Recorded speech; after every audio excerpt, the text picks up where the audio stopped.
Good morning, everyone. Happy Sunday to all. Today, I am going to evaluate a commercial building with different type of occupancy. On the ground floor, it is a commercial building or a mercantile occupancy. On the second floor, it is a residential occupancy. And on the third floor, it is a places of assembly occupancy.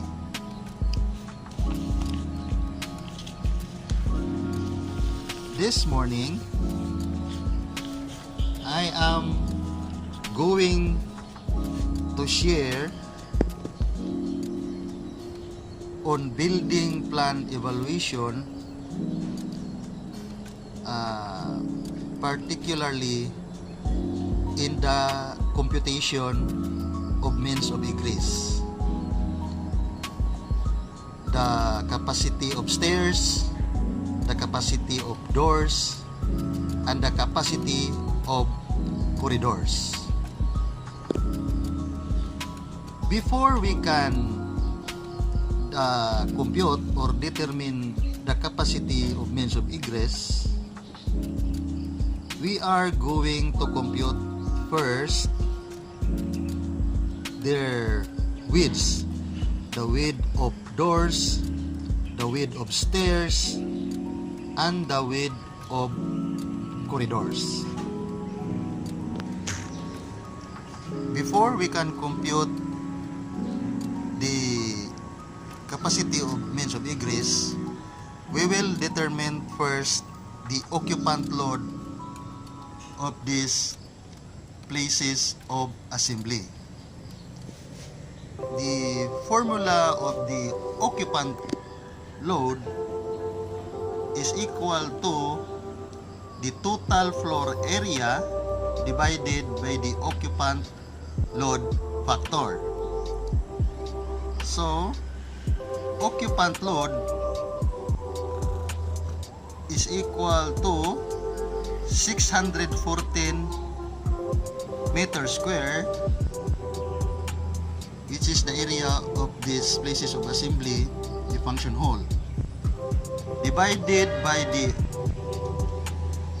occupant load factor 1.4 meters square, which is the occupant load factor. We can see it here in division 8 places of assembly, direct to letter B. An assembly area of least concentrated use, such as conference room, dining room. The occupant load factor is 1.4 meters square per person. So, the occupant load, after dividing this, the occupant load is 438.57 or 439 persons. So this is the occupant load of these places of assembly, the function hall. Since we have now the occupant load of this occupancy, we can now proceed to compute the width of stairs. According to the RIRR of the Republic Act 9514, the minimum width of stairs is 1,120 mm or 1.12 meter for less than 2,000 persons. 1,420 mm or 1.42 meters for greater than or equal to 2,000 persons. We can see it here on section 10 to 5 for stairs in this table. Now see, this is the occupant load assigned to the stair. For less than 2,000 persons, as I have said earlier, the minimum width is 1,120 millimeter. For greater than or equal to 2,000 persons, the width is 1,420 millimeters. So, we will proceed to the computation. We will compute the weight based on occupant load. So the occupant load of these places of assembly occupancy, as we compute earlier, is 439 persons times or multiply by 7.6 millimeter per person. Where do we get this 7.6 millimeter per person? This is the capacity factor for stairs, no? So, upon multiplying, the result is 3,336 millimeter or 3.34 meters divided by 2 stairs. The result is 1.67 meters per stair. The result is bigger than the minimum width of stairs, 1,120 mm or 1.12 meters for less than 2,000 persons, 1,420 mm or 1.42 meters for greater than or equal to 2,000 persons. But the result here is bigger than the required width of stairs. We will try to find out on this plan if these two stairs provided will be sufficient for the occupant load of this occupancy. We will proceed to the number of means of egress required on this occupancy basing on the occupant load. According to letter G, the number of means of egress, number 1, the number of means of egress from any balcony, mezzanine, store, or portion shall not be less than 2, except when specifically permitted to in Division 8, 220 of this chapter. Number 2, when the occupant load for any story or portion thereof is more than 500 but not more than 1,000, the means of egress shall not be less than 3. In excess thereof, the means of egress shall not be less than 4. But the occupant load here is 438.57 or 439 persons. So, this occupancy will be required only for 2 means of egress. So the 2 means of egress here is okay. But the problem here with regards to the width of stairs, 1.67 meters per stair is bigger than the minimum required for width of stairs. Even though that this building or that this occupancy comply the 2 means of egress required, we will compute the travel distance to this exit if the building complies the travel distance. The travel distance to exits for places of assembly occupancy according to fire code, exits shall be so arranged that the total length of travel from any point to reach the exit will not exceed 46 meters in any place of assembly for spaces not protected by approved supervised sprinkler system, and 61 meters in areas so protected. Since this building or this occupancy is not required by automatic sprinkler system, because this area or these places of assembly area is open. All sides are open. So, we will not require this occupancy with automatic sprinkler system.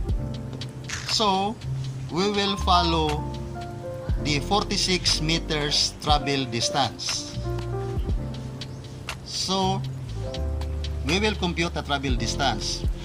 From this point here to here, the length is 15.35 meters. Plus, from here to here is 40 meters. Then, plus this length, 23.75 meters. Then, going to here, the exit, we will add this 6 meters, this one, and this one. The total travel distance is 85.10 meters. So, the travel distance failed because, as I have said earlier, the travel distance, if not protected by sprinkler system, is 46 meters only. In order that this occupancy will pass the travel distance, we will require to add one stair here with a maximum length of 46 meters. So this is what happens. We will add one stair at this portion with a maximum length of the travel of distance is 46 meters. Because we add one stair before, the 34 meters divided by 2 stairs, we will make it 3.34 meters divided by 3 stairs, because we required additional 1 stair at this portion. And this is now the result. 3.34 meters divided by 3 stairs. The result is 1.11 meters. But the result is less than the minimum width. If the result is less than the minimum width, we will follow this length, the 1120 mm or 1.12 meters. So this is now the result. 1.12 meters per stair. So if if we look at to this plan, we will require that these stairs, each of these stairs will have a 1.12 meters width.